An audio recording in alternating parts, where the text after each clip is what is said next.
नमस्कार, आप देख रहे हैं एचआर न्यूज। हमने आपको कुछ समय पहले खबर दिखाई थी नारनौल जेल रिश्वत कांड की। तो उस खबर के अंदर एक नया मोड़ आ गया है, क्योंकि वहां नारनौल जेल के अंदर विजिलेंस की टीम ने जो है रिश्वत लेते हुए जेल वार्डन को गिरफ्तार किया था। उसके अंदर जो है डिप्टी जेलर और जेलर का नाम भी सामने आया था। लेकिन आज जो हमारे पास खबर आ रही है कि जो नारनौल जेल के डिप्टी जो जेलर थे कुलदीप हुड्डा, उन्होंने सुसाइड कर लिया है, अपनी जीवन लीला समाप्त कर ली है। केस में नाम आने के बाद से ही वो फरार चल रहे थे और उनकी जो जमानत है, उन्होंने जो अग्रिम जमानत के लिए याचिका लगाई थी वो भी खारिज हो गई, क्योंकि नारनौल जेल में एक बड़ा रिश्वत कांड चल रहा था, यानी कि रिश्वत का खेल चल रहा था। और ये बहुचर्चित हरियाणा का मामला था कि किस तरीके से नारनौल जेल में कैदियों से रिश्वत ली जाती है। वो मामला हमने आपको दिखाया था। पूरी खबर आपको विस्तार से बता देते हैं। हरियाणा के बहुचर्चित नारनौल जेल रिश्वत कांड में जो आरोपी थे डिप्टी जेलर कुलदीप हुड्डा, उन्होंने सुसाइड कर लिया है, अपनी जीवन लीला को समाप्त कर लिया है। वो पिछले 2 महीनों से फरार चल रहे थे विजिलेंस की टीम से, और भी गुरुग्राम जो है विजिलेंस टीम है वो उनको गिरफ्तार करने के लिए लगी हुई थी।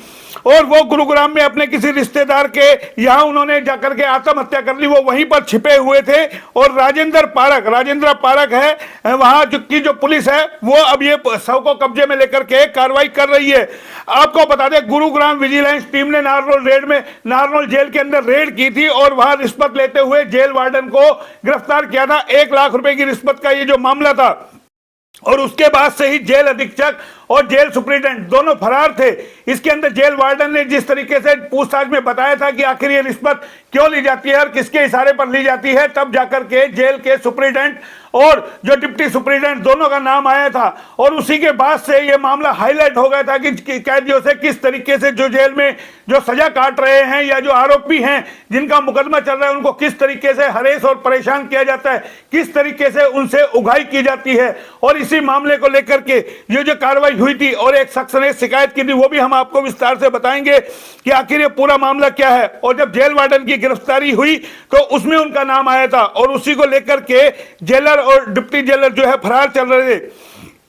दोनों ने गिरफ्तारी से बचने के लिए नारनौल कोर्ट में अग्रिम जमानत भी लगाई थी, लेकिन वो भी उनकी खारिज हो गई थी। और उसके बाद दोनों ने पंजाब और हरियाणा हाई कोर्ट के अंदर याचिका लगाई थी, वो भी खारिज हो गई थी। इसके बाद से ही यानी कि वो हरेश चल रहे थे, परेशान चल रहे थे गिरफ्तारी के डर से कि जिस मामले में उनका नाम आया है उनकी भी गिरफ्तारी होगी। और जिन कैदियों से, जिन जो आरोपियों से जो जेल में बंद है, उनसे जो रिश्वत लेते थे उन्हीं के बीच जाना पड़ेगा।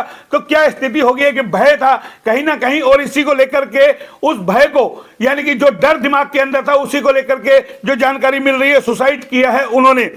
और ये पूरा जो ये आपको बताए साथ के अंदर के जो जानकारी मिल रही है, डिप्टी जेलर जो कुलदीप हुड्डा ने गांव मकड़ोला में अपने किसी रिश्तेदार के यहाँ आत्महत्या की है। मकड़ोला गांव पड़ता है, वहां पर इन्होंने आत्महत्या की है। कुलदीप कुछ दिन से अपने रिश्तेदार के यहाँ रुका हुआ था, छुपे हुए थे, यानी कि गिरफ्तारी से बचने के लिए। तो ये पूरा मामला जो सामने आया है, कहीं ना कहीं एक किस तरीके का सनसनीखेज मामला है। पूरा हरियाणा किस तरीके से शर्मसार हुआ कि जेल के अंदर किस तरीके से रिश्वत का खेल चलता है।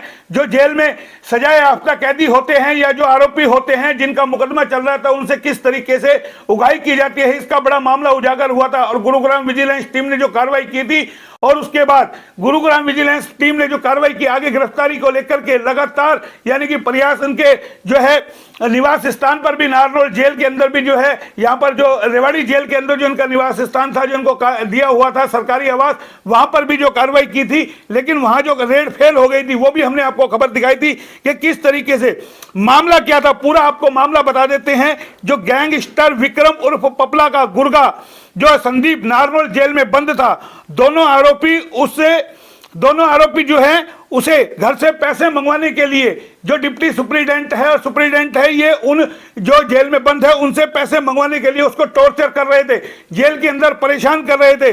और उसी को लेकर के संदीप के भाई हंसराज ने जो है फोन पर बात की, विजिलेंस को बताया कि हमसे पैसे मांगे जा रहे हैं। विजिलेंस ने कार्रवाई की, पूरा यानी कि तमाम बैरिकेड के अंदर जो बैरक है वहां पर 1 लाख रुपए की रिश्वत के साथ उसको जो है गिरफ्तार किया गया था। और ये पूरा मामला 9 दिसंबर को हंसराज पैसे देने गया था। ये पूरा मामला वहां दिन का है जो हम आपको बता रहे हैं। तो ये जो पूरा मामला सामने आया है, किस तरीके से डिप्टी जेलर कुलदीप हुड्डा ने जो अपनी जान दी है, एक ये नया मोड़ कहीं ना कहीं इस केस के अंदर आ गया। लेकिन बहुत कुछ ये केस कह गया है कि किस तरीके से जेल के अंदर कैदियों को परेशान किया जाता है, उनसे उगाई की जाती है, बकायदा वहां दीपावली की मिठाई तक मंगवाई जाती है।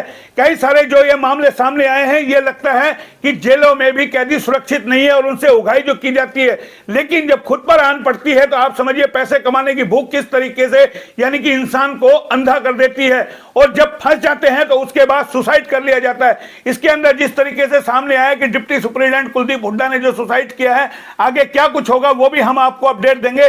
फिलहाल ये ताजा जानकारी हमने आपको दी। फिलहाल इतना ही, फिर आएंगे किसी नई खबर पे, तब तक के लिए नमस्कार। श्री चैतन्य टेक्नो स्कूल है आपके बच्चों के भविष्य की सक्सेस की एशिया's largest group of educational institution, awarded Asia's greatest brand and more. Expert in Olympiads, IIT, JEE and NEET with CBSE curriculum. 36 सालों से quality education with 8 lakh students and 700 plus campuses का भरोसा अब रवाड़ी में. For admissions visit now at Rawadi.